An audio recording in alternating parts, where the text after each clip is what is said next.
So, ladies and gentlemen, welcome. Right before Christmas, we're at the 11th hour of the final closing weeks and days of 2017. I had a mentoring opportunity yesterday, and it's kind of prompted some thoughts for today's conversation. It was about how to put business plans together for 2018. They wanted to have some reviews. It was a team that got together and kind of pulled me in to look over some of the direction that they wanted to go in and perhaps share some tips and advice on how to have a good plan for 2018.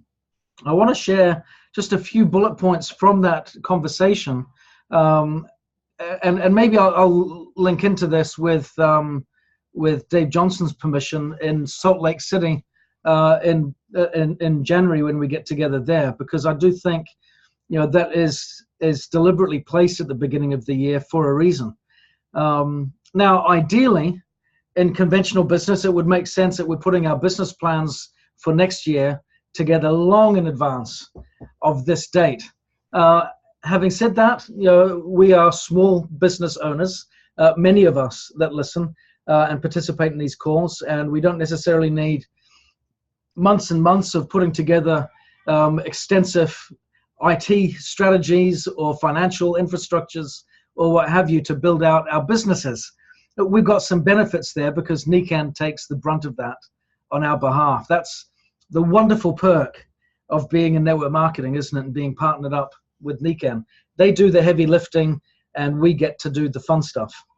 So I want to talk about ways that we can really build effectively for 2018 and also capitalize on some of the learning experiences that we've had as a consequence of our activity in 2017. I used the metaphor, and we've had it used many times before. I'll pull it up here. If you can see this, I'll let it take into focus here. What do you see? It's my Google Maps on my phone. You have your GPS in your pocket if you have a smartphone. We call it a sat-nav in the United Kingdom, satellite navigation system. But we have these things in our pockets, and they allow us to go anywhere without getting lost. It's remarkable, isn't it? I remember a number of years back when I was working for a network marketing company, and we had a product launch tour around Europe. And because I was having to drive so much equipment with me versus fly, because I had so much to carry with me. I was fortunate enough to be able to bring my wife and have a companion with me versus driving alone. But this was before we had GPSs in the car.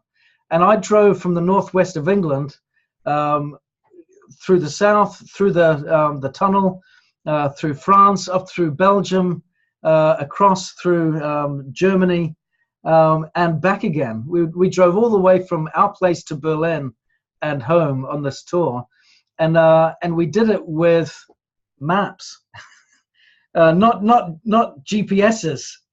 It scares the dickens out of me now, thinking how the heck did we do that and arrive at our events on time? Because a lot of the time I do remember winging it and thinking, I feel fairly confident that it's that way. I don't know how we did that, but we had to stop and ask for directions a lot.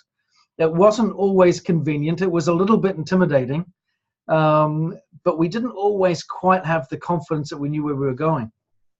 With these GPSs, we always know whether we're on track or not. And I want to make this analogy here that in putting together our business plan, it can be really as simple as using a GPS.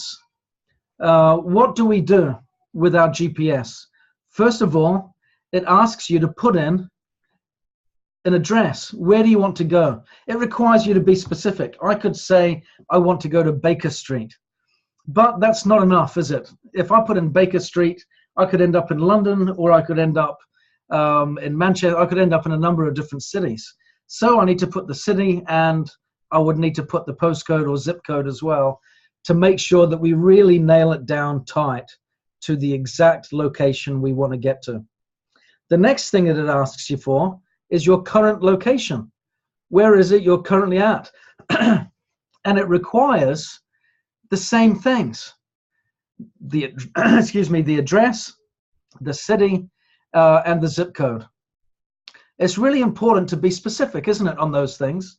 Because if I didn't give it my current address and I gave it a different address instead, it would create a roadmap from where I am not presently standing, which would make it very difficult to get to where I want to go.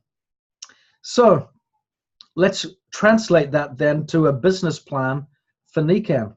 As you look into 2018, what do you want to have happen by this time of this month in 12 months' time? Again, we need to be specific. I would suggest that we get as specific as possible. Let's put down there some key measurables so that we know when we've arrived, and most importantly, we can feel confident along the way that we are on track or not on track. If we aren't specific with where we want to go, how do you know when you're really off course? That's pretty difficult, isn't it? So it's important that we get specific. Some people, specific might look like a matter of simply being, I'm a diamond and I want to be a royal diamond in 12 months' time. My volume is 100,000 right now, and I need to get to 300,000 by 2018, December. It might be something as simple and straightforward as that. It might be, I want to pay off my mortgage by a certain date I am close to, and I want to have this done or this chunk paid off by this date. And I want my Nikan check to facilitate that. It might be something a little bit different, again, where we go, I want to be more cause-focused, more heart-centered, and I want to reach out, and through my business and the people I work with, I want to start 10,000 new wellness homes in 2018. Start doesn't mean finish, because it's an ongoing process. But wouldn't that be great to make a difference in the world with 10,000 new homes having Nikan technologies being moved in to their home to make a better difference in their health and well-being? It could be something like that. And 10,000, again, that number becomes quite specific and measurable. And that's important for a goal to have that. The next thing to do is to be specific with where we start. And this is a challenge for a lot of people, and it's a challenge for a lot of businesses, because it requires something that is a little intimidating. Honesty. What do I mean? Why is that honesty intimidating? It's intimidating because it requires us to own our issues, to own our problems, to own some of our weaknesses and some of our vulnerabilities. It's important to recognize our strengths. And often when people are setting goals, especially if they're new to goal setting, or if they're new to business plans, if they're new to entrepreneurship, when they set goals, they start with the vision of what they want to accomplish. They get very excited by that, and then they don't have time for weakness and vulnerability. You know, that's not on the agenda. You know, that's not part of the conversation, because I'm being an optimist, and that is actually quite foolish. And it would be foolish of any business to behave the same, because what it does is it doesn't give your GPS the right zip code to help you get your right path forward to where you want to be. So it's important that we own our vulnerabilities. That process can be likened to the Stockdale paradox. You may have heard me mention this in previous conversations or presentations. Admiral Jim Stockdale became world famous for being the highest ranking military official in the US military to be captured and held prisoner of war in the Vietnam War back in the 70s. He was held for about 8 years, a terribly long period of time, during which he was tortured repeatedly, I think close to 20 times. Now, I would imagine if you're being held prisoner in such a camp, that being tortured is not something that happens on a schedule. Yeah, it would be sporadic, it would be random, and that in itself, I think, emotionally, would be quite disturbing, wouldn't it? To not know if that's going to happen today. yeah, or to wonder if it might. Yeah. So there's a whole host of issues there that scenario created for this man. He became famous for a couple of reasons, not just because he was the highest ranking official that got captured, but because when he came out of that prisoner of war camp, he actually came out a stronger and better person. And so the question was, how did that happen? How does that work? How do you go in, see your friends and colleagues die around about you, not know when you're getting out, get repeatedly tortured, stay in there for years, but come out a better person? And so that, obviously, psychologists wanted to jump on that and try to figure out a little bit of his mind there. And this is where, of course, the Stockdale paradox came to light. They broke it down into some very obvious, simple categories of people: pessimist, optimists, realists. And they said, in your observation of those in the camp, who were the first to die? The optimists, the pessimists, or the realists? Now, I've asked many of you on the call this question in the past. Which do you think it would be? A lot of people say the pessimist would be the first to die.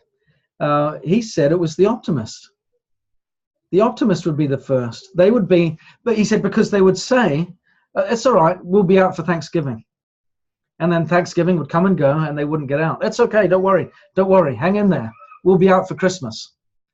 And Christmas would come and go, they wouldn't get out. Well, just a little bit longer, we'll get freed, we'll win, we'll be out for Valentine's. And it wouldn't happen. And repeatedly, it just broke their spirits. And they said, so what did you do then? What was your mindset? He said, I had to do two things. He said, first, I had to accept the current facts of my present reality, the brutal facts. That was the language that he used. I have to accept the brutal facts of my present reality. He says, and for me, that was that I was a prisoner of war, and I didn't know when I was going to get out. He says, but at the same time, I had to also have confidence in the end of the story, which was that for me, not only would I get out and survive, but I would make this the defining event or experience of my life that in retrospect, I would not trade. Now that is a powerful mindset, isn't it? Can you imagine coming out of all those years being held captive and saying, I wouldn't change that for anything. I wouldn't trade it. That was a defining experience of my life. So he had that, and you can see now why they call it a paradox. Accept the brutal facts of the present reality, but have such hope and confidence that you will get out and you will win. Yeah, and those two things have to coexist. So in our business planning, when we identify the coordinates of where we currently are, that is the brutal facts of our present reality. Where we want to go should not be defined by that, because sometimes we go, maybe I can't go the distance. Maybe I feel like I've only got a half a tank. We need to look at where we want to go and have that be so confident and vibrant and bright that where we currently stand doesn't need to hold us back. And I think that's important, that then we can start to make the link. I'd like to emphasize, as a consequence of that, the role that vision then plays in this business plan. We've got an end goal. We've got a starting point. We've got some brutal reality that we're accepting and embracing of where we're at, but we've got a vibrant, optimistic hope of where we want to be. And that leads us to a huge sense of purpose and vision that needs to be integrated into every touch point of our business experience. And I mentioned some examples of what our goals might be, and I finished on one, which was around the wellness home, around touching people's lives with the wellness home experience. That becomes cause-related. It is purpose-centered. It is teamwork-focused. It is enriching and lifting others. And the goal and the vision is bigger than me. Someone once said to me, if your goal if you were employed, for example, as the managing director or the president, for example, of Mercedes-Benz, a fantastic luxury car line, but your goal was to generate enough sales in the business that it would pay you a handsome salary, then how long would that business last? It would fall over very fast, wouldn't it? Because the goal of the business is not to serve the leader. It's the other way around. The goal of the leader is to serve the business. So we need to think much, much bigger than ourselves, and then recognize that as a consequence of that, our goals, our needs get met. So our success, our happiness, our fulfillment becomes a byproduct of a meaningful, well-centered, purpose-driven mission. And I think that's really where we need to start. And as a consequence, I hope they don't mind me using this example, but I've worked with, I'll keep them nameless. I've worked with a lot of people in my time in network marketing, and especially in Niken, of course, in helping them to reach their goals. And I've worked with a lot of people that come into this business that don't like the idea of being salespeople. They like to be cause focused. They like to talk about product, opportunity, but don't feel good about talking about numbers and goals and deadlines, and it makes them feel a little bit icky. Yeah, and that can be a challenge for them. What's really interesting is, and I respect that, by the way, what's really interesting and fascinating is when traction starts to happen in their business and momentum starts to occur, and then they're a couple of weeks away from a rank advancement that is of meaning and of value, and they're maybe 1,000, 1,500 points away from crossing that line, you watch what that means to them to suddenly become a salesperson. They'll go out, they'll do it, they'll get it done. It's remarkable how that approach and how that challenge suddenly goes out the window when we're so close to achieving something so worthwhile. Yeah. So recognize along the journey, if we keep people cause focused, then some concerns that they face as they're building their business will actually just disappear or go away over time as they progress through their journey, and through the natural course and process of that event, of that experience. So as we just help them focus on the cause, as they get closer to those rank advancements, all of a sudden some of these barriers that people may have will actually start to whittle away and disappear, which is fantastic to watch. And once they've gone through that once, all of a sudden that concern isn't there anymore. They get it, and they see the bigger picture. Because talking about numbers and milestones, deadlines and key indicators and all of that kind of stuff may sound very corporate or business-like or very salesy. It doesn't have to be in its meaning and its value. They are the language that we use, but the intent, the symbol behind them, can be very different. Words, in reality, are symbols, aren't they? The sound that I make as I open my mouth and speak a word is just a symbol. It's a noise. It represents something. The scribbles on the page that I might write represent something, and they can be great or small. I can speak the word God, for example, G-O-D, 3 letters. I can write that word on a piece of paper, 3 letters. And yet that little tiny word that's so big is symbolic and representative of something of eternal, infinite power and potential and ability. So the symbol is really quite inadequate, isn't it? When we use language or the written word to represent something. It's feelings and intent and purpose behind that, belief and conviction, that really make the difference. So we want to get the right words crafted as best we can, but we also want to make sure that we get our belief and our conviction, our intent and our purpose to where it should be. I would invite each of us today, over the course of this week and leading up to Salt Lake City, to spend some time seriously getting our heart and our mind where it needs to be, so that along with Admiral Jim Stockdale, we can accept the brutal facts of our present reality, but have great confidence in the end of our story, which is that we will prevail and come out conqueror and achieve great and marvelous things. And I believe that is overwhelmingly possible for each of us. I want you to know an important part of this journey. When we look at any GPS roadmap that we are given, we've got a start point, an end point, and we've got different pockets along the way where we might need to stop or take detours, pit stops along the way. Don't forget to refuel. Don't forget to make sure that you're well rested or what have you. And they've got all of these different signs that give us directions along the way that support the GPS. One of those critical roadmaps or signs, anchors in that path, are the special events. We have an event coming up in Salt Lake in January. If you haven't purchased your ticket yet, please make it a priority. Encourage your team to make it a priority. Getting together to evaluate and reflect upon your goals, to double check, to make sure that you're aligned with the direction of the leaders and of the company, I think is really important and a great way at the beginning of your year.